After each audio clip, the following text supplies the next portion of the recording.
우리는 오늘 나를 따르라 5번째 시간을 함께 맞이하고 있습니다.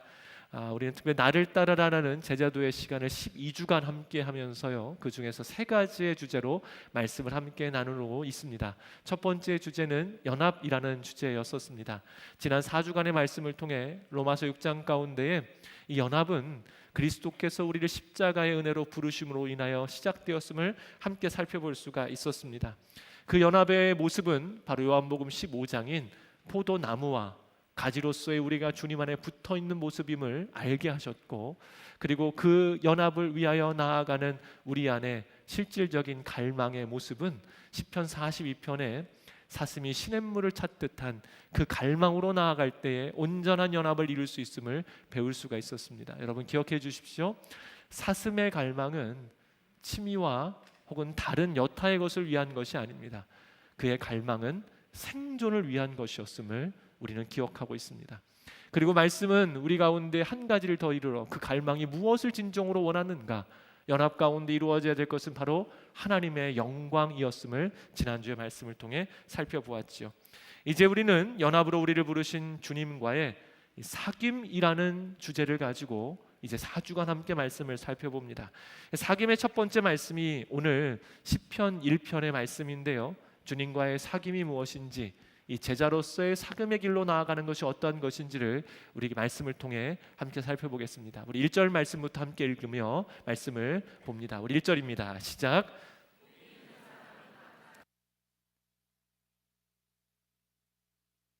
남을 업신여기는 사람들과 자리를 함께하지 않고. 아멘. 이 시편 1편은 잘 아시는 것처럼 시편 150편을 여는 시편입니다. 그 의미만으로도, 그 위치만으로도 굉장한 의미를 가지고 있다고 이야기할 수 있겠습니다. 그래서인지 그 시작도 복이 있는 사람은 이라는 귀한 말씀으로 우리 가운데 다가오고 있죠. 그런데 이 말씀이, 이 복이 있다라는 이 말씀이 우리에게 익숙한 구약의 복과는 조금 다릅니다.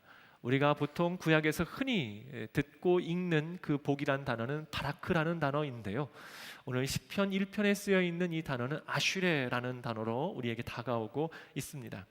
이 바라크라는 단어는 창세기에서 우리가 많이 읽었던 단어입니다. 하나님께서 복을 주셨다 할 때 바라크라는 단어를 씁니다.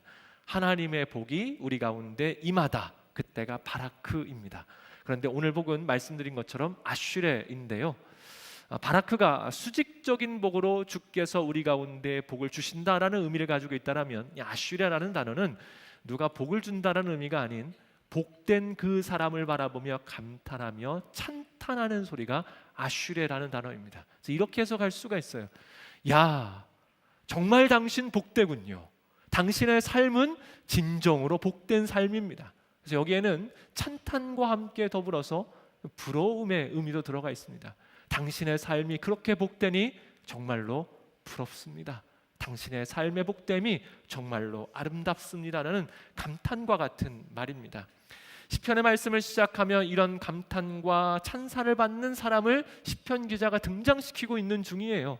세상에 수많은 사람들이 존재할 때 정말로 이 놀라운 복을 누리며 사는 이들이 있음을 시편 기자가 노래하며 찬양하고 있는 중이죠. 여러분, 그가 어떤 사람입니까? 우리가 읽은 이 1절의 말씀에 나와 있는 이 하반절의 말씀 모습으로 살아가는 이이기도 하고, 우리가 이미 읽었던 2절 말씀 가운데 그렇게 살아가는 사람이 맞습니다만, 좀 더 근원적인 이유가 3절에 나와 있습니다. 우리 3절의 말씀을 함께 읽으며 과연 그가 누구인지를 함께 살펴보도록 합니다. 읽습니다. 시작. 그 잎이 시들지 않는 것처럼 하는 일마다 모두 잘 되리라. 아멘. 저를 따라 함께 고백합니다. 그 사람은 시냇가에 옮겨 심긴 나무입니다. 아멘. 여러분, 제가 지금 여러분들이 읽으셨던 우리말 성경의 번역과 조금 다른 내용으로 여러분들과 함께 읽었습니다. 이 내용이 실제 원어의 번역과 가장 가까운 의미입니다. 그 사람은 시냇가에 그저 심어져 있는 존재가 아니라 옮겨 심겨진 나무라는 겁니다. 본래 그 자리에 있는 게 아니라 옮겨 심겨졌다라는 거죠. 그래서 뭐라고 이야기를 합니까? 그래서 아슈레라고 표현하는 겁니다. 당신이 아무 곳에나 있어서 말라 죽을 운명이 아니라 놀랍게도 이 시냇가에 옮겨 심겨졌기에 그 존재로, 그 일들로, 그 모습으로 인하여 아슈레라는 말을 할 수 있다라는 것을 성경이 먼저 우리에게 이야기하고 있습니다. 여기에는 또 한 가지 의미가 있죠. 옮겨 심겨진 곳이 시냇가이기 때문에 그렇습니다. 근데 원어를 살펴보면 이 시냇가라는 단어가 우리가 잘 아는 와디 같이 이 중동 지역에 흐르다가 건기가 되면 말라버리는 것이 아니라 관계수로를 만들어서요, 사시사철 24시간 어느 때든지 결코 마르지 않는 시내라는 의미를 가지고 있는 곳입니다. 그래서 우리는 이 시냇물, 시냇가, 시내라는 이 의미를 무엇으로 생각할 수 있겠습니까? 영원히 우리에게 마르지 않는 샘물이 되시는 그분, 바로 예수 그리스도를 예표하는 것임을 알 수 있습니다. 그래서 아슈레라는 이 복의 감탄, 복의 선포 가운데 결국 그 사람이 누리는 이 복의 찬탄의 이유는 무엇입니까? 예수 그리스도께 뿌리를 내리는데 자신의 힘이 아니라 옮겨 심기워진 놀라운 은혜를 누림을 그 곁에 바라보는 이가 확인하며 찬탄하는 것이죠. 그래서 여러분, 이 고백은 누구를 향한 고백입니까?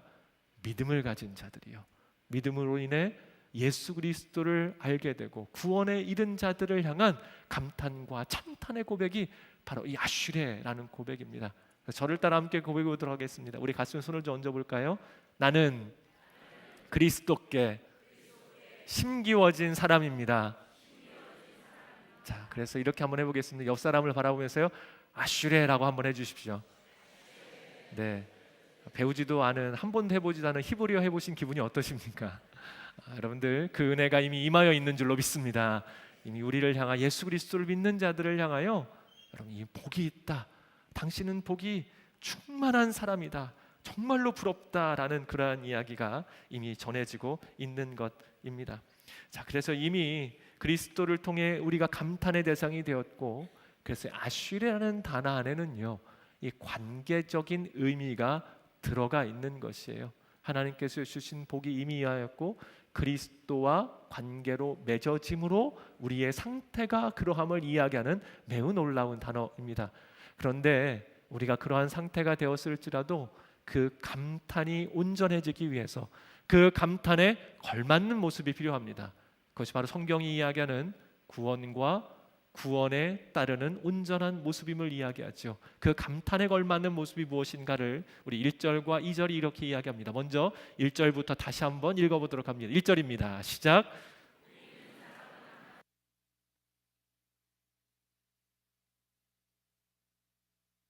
사람들과 자리를 함께하지 않고 아멘. 여러분 단도직입적으로 먼저 한번 여쭤보겠습니다. 지금 이 악한 사람들과 멀리하는 것이 아슈레라고 불리우는 이 복으로 감탄할 정도의 사람의 모습인데요. 여러분 그 아슈레라고 불리는 이 악한 사람들과 멀리한다. 그럼 이 악한 자들이 어떠한 사람인 줄 알아야 될 것인데, 여러분이 생각하시는 그 악한 사람이란 어떤 사람으로 생각을 하고 계십니까? 우리는 이 악하다라고 이야기할 때 여러 가지 이미지와 경험을 통한 생각들이 우리 안에 있습니다만, 성경이 이야기하는 악함은 이 한 가지로 시작됩니다. 바로 아담이었었죠. 죄가 그로 인해 들어왔는데 아담의 가장 큰 문제는 자기 중심, 내가 높아지고자 했을 때. 그래서 이 악함이라는 것, 악한 자들의 뜻이라고 이야기할 때는요, 이 악함 자체가 자기 중심이기 때문에 하나님의 음성을 듣지 않아요. 하나님의 뜻을 구하지 않습니다. 하나님의 말씀 앞에 나아가지 않고 내 뜻, 나의 중심, 하나님의 위치에 내가 있어 내가 판단하고 내가 결정 내리고 나의 모습으로 나의 중심으로 살아가는 것이 바로 악이라고 이야기하고 그것이 죄라고 이야기를 합니다.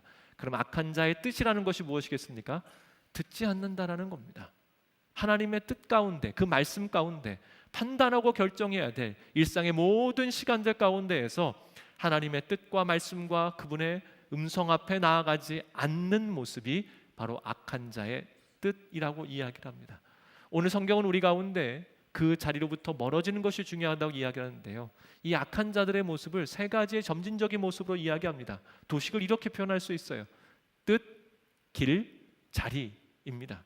그래서 꾀라는 표현으로 되어 있고요, 악한 자들의 뜻, 악한 자들의 그 뜻이 꾀가 있습니다. 먼저 생각으로부터 시작이 되죠. 그런데 그것은 계속해서 진행할 때 길이라고 불릴 수 있는 삶의 습관과 행동으로 나타나기 마련이고, 결국 그러한 자들이 함께하는 삶의 자리, 공동체의 모습, 삶이 되어지는 그 모습이 있다라는 것을 이야기합니다. 우리는 어떻게 해야 됩니까?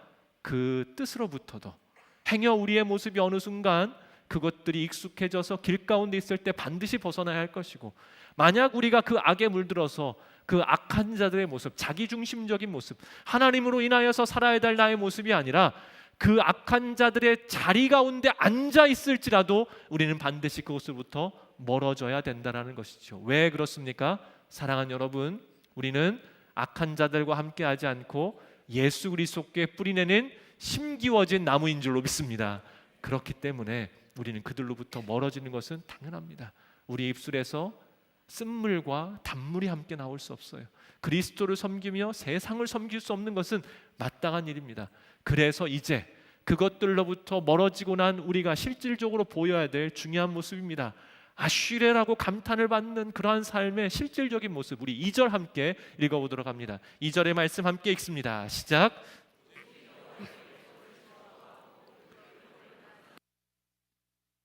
자, 저를 따라 함께 고백합니다. 여호와의 율법을 즐거워합니다. 아멘. 율법을 즐거워한다는 것은 하나님이 그 말씀이시고 하나님께서 말씀을 통해 계시하시기 때문에 하나님 그분을 즐거워한다라고 이야기합니다. 오늘 우리가 복에 찬탄을 받는 사람으로서의 이 진정한 모습은 주님 그분을, 그 말씀을 즐거워해야 된다라고 이야기하고 있는데요. 어떻게 해야 우리가 즐거워하는 모습에 이를 수가 있겠습니까? 이 즐거움의 시작은요, 사랑이라고 이야기할 수가 있습니다.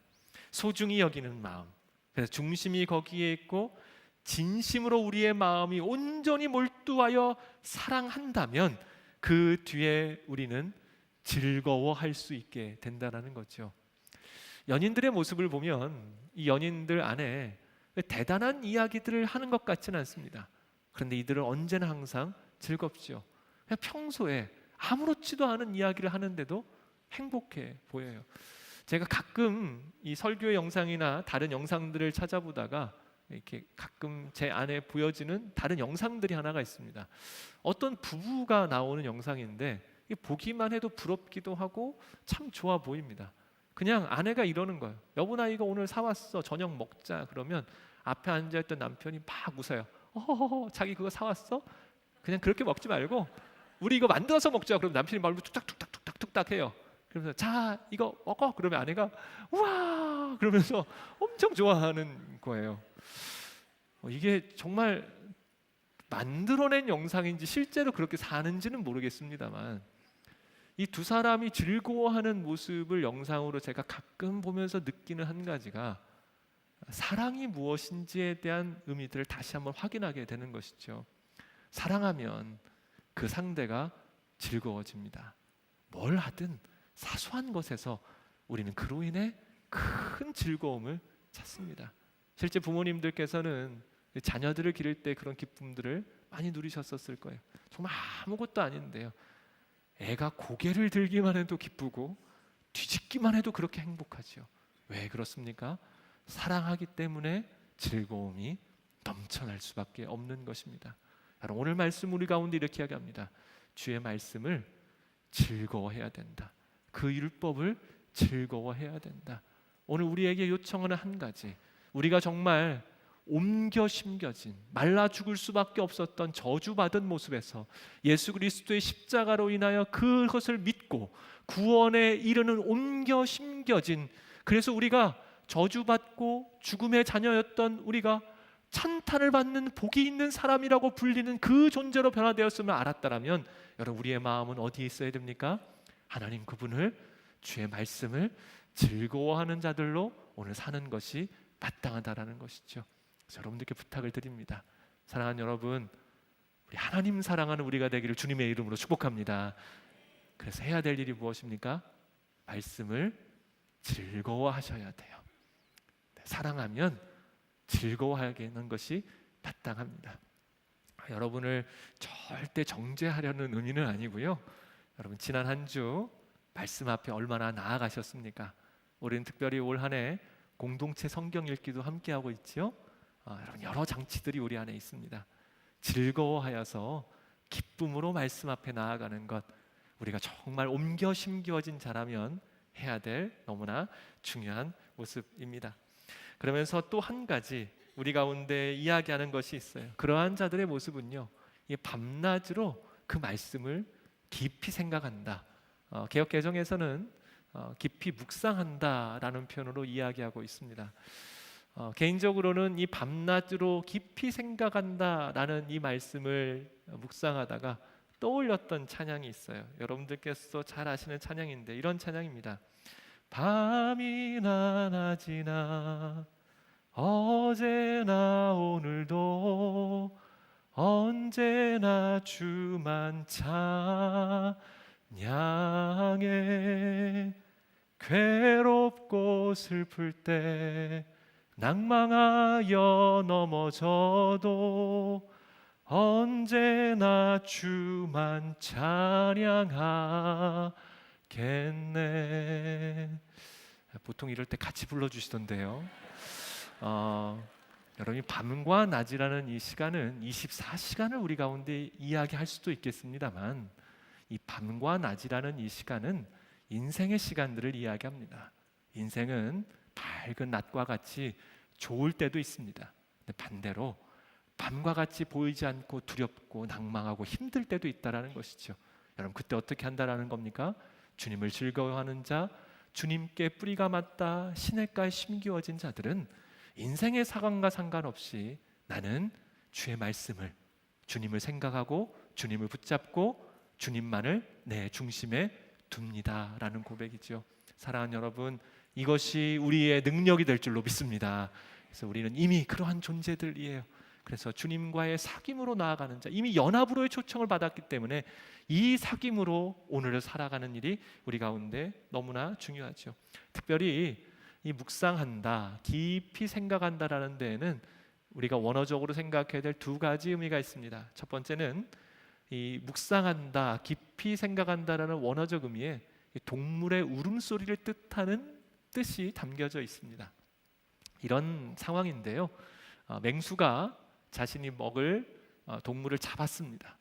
그때 이게 여러분들 동물 다큐멘터리 보시는 분들은 아실 텐데, 이게 보다 보면 먹이를 힘겹게 잡고 먹을 때 사자와 같은 이런 맹수들이요, 먹을 때 그렁거리는 소리를 낼 때가 있어요.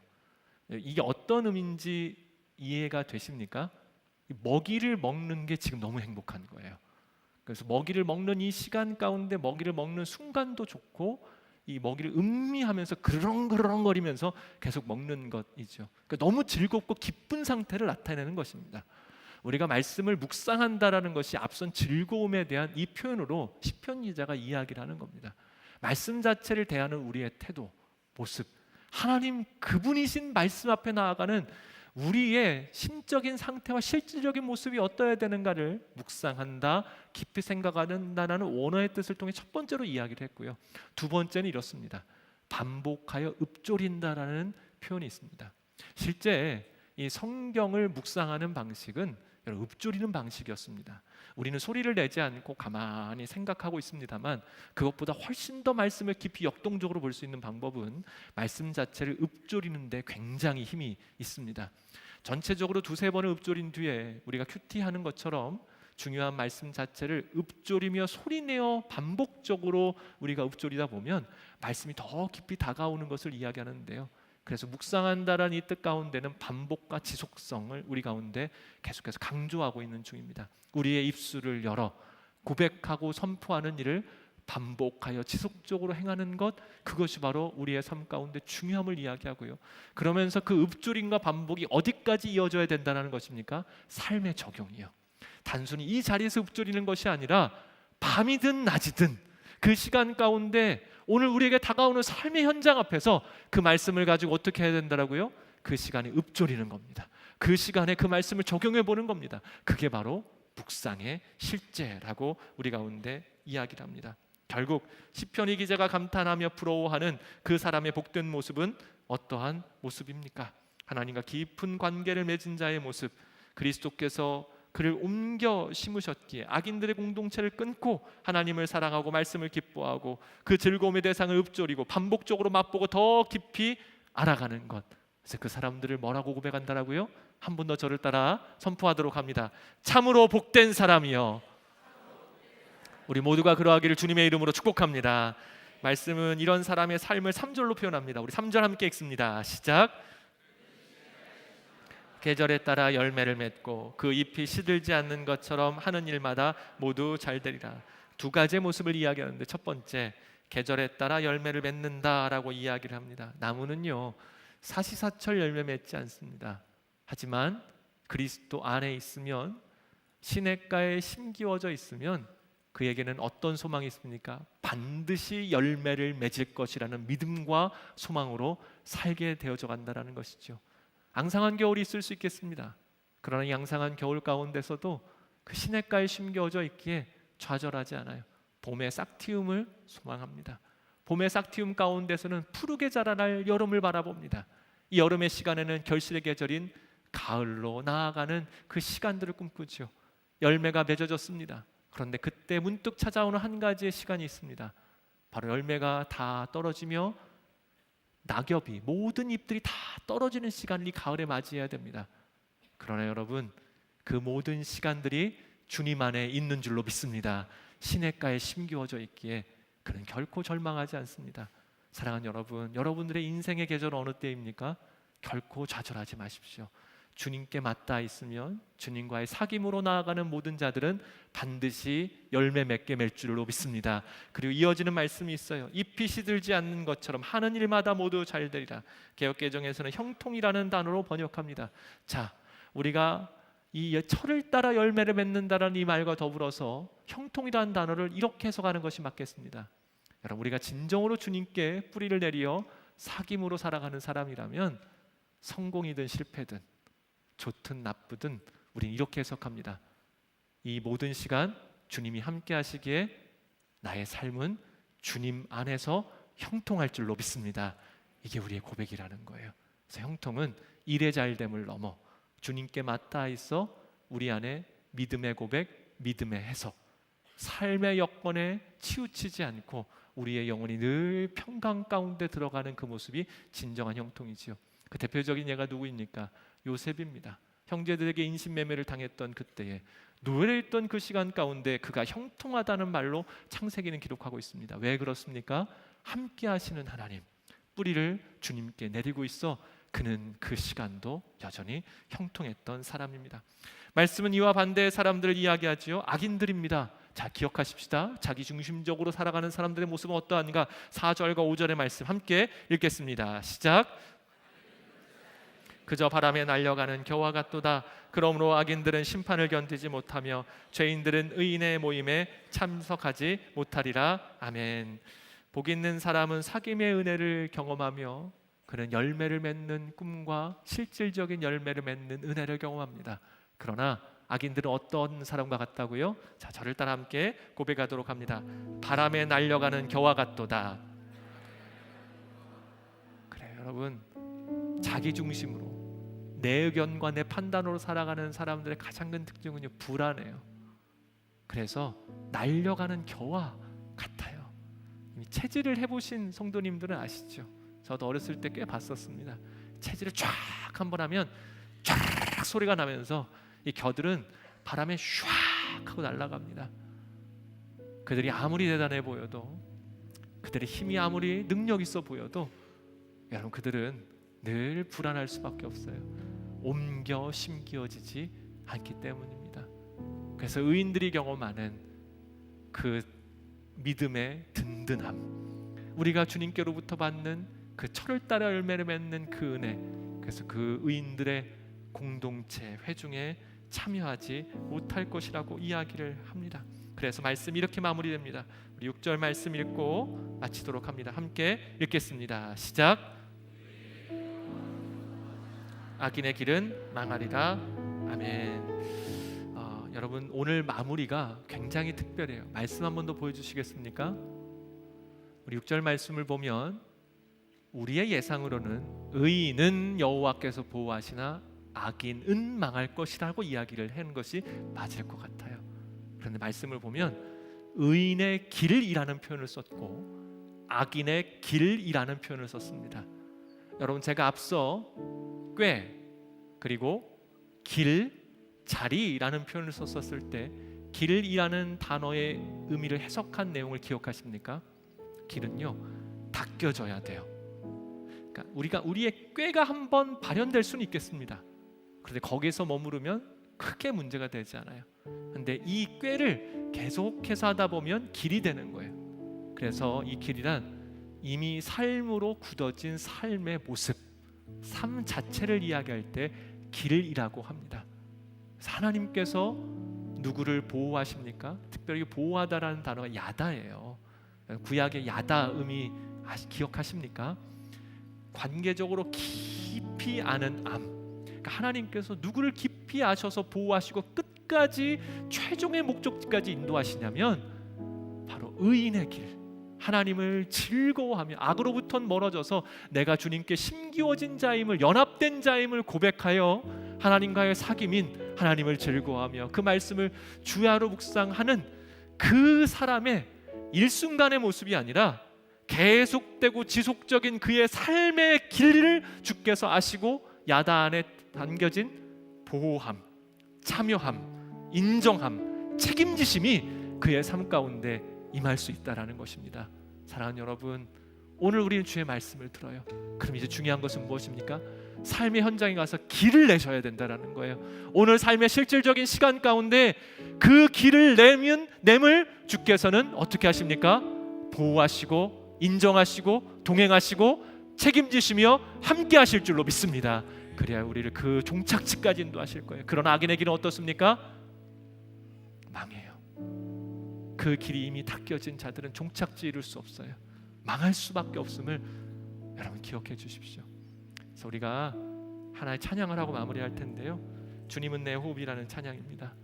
과연 이 사귐으로 나아가는 우리 가운데 이 주님이 나에게 어떠한 분이신지 아시는 분들 함께 찬양해 주시고, 모르신 분들은 깊이 한번 들어주시기 부탁드립니다.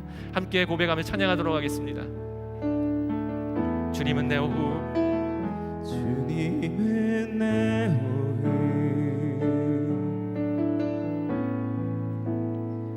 주님은 내 호흡, 내 안에 성령 살아 계셔. 우리 함께 고백합니다. 말씀은 내 양식, 말씀은 내 양식, 말씀은 내 양식, 말씀은 내 양식, 생명의 말씀 나누시네, 생명의 말씀 나누시네. 나는 주님을 향하여 고백합니다. 오 나의 주, 난 갈망해요. 오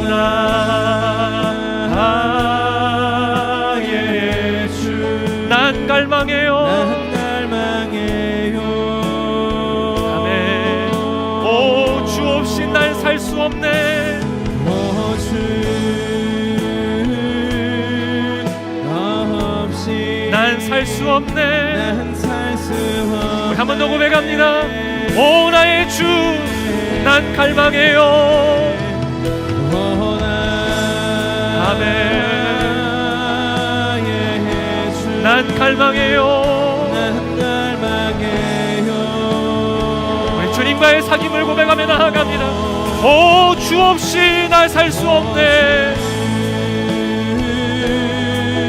없이 난 살 수 없네.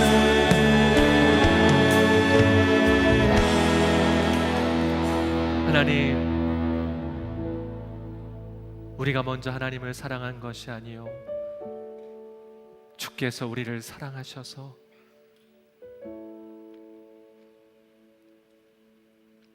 이 땅 가운데 그리스도께서 화목제물로 십자가를 지심으로 오신 줄로 믿습니다. 그 놀라운 사랑이 우리를 주장하여 우리가 그 사랑을 믿기만 하면 주께서 나를 죽음과 절망과 낭망의 자리에서 생명과 소망의 사랑의 자리인 시냇가로 나를 옮겨 심으신 줄로 믿습니다. 나와 같은 자의 삶의 뿌리를 주께 내리게 하셨고 감당할 수 없는 은혜로 나에게 공급하십니다.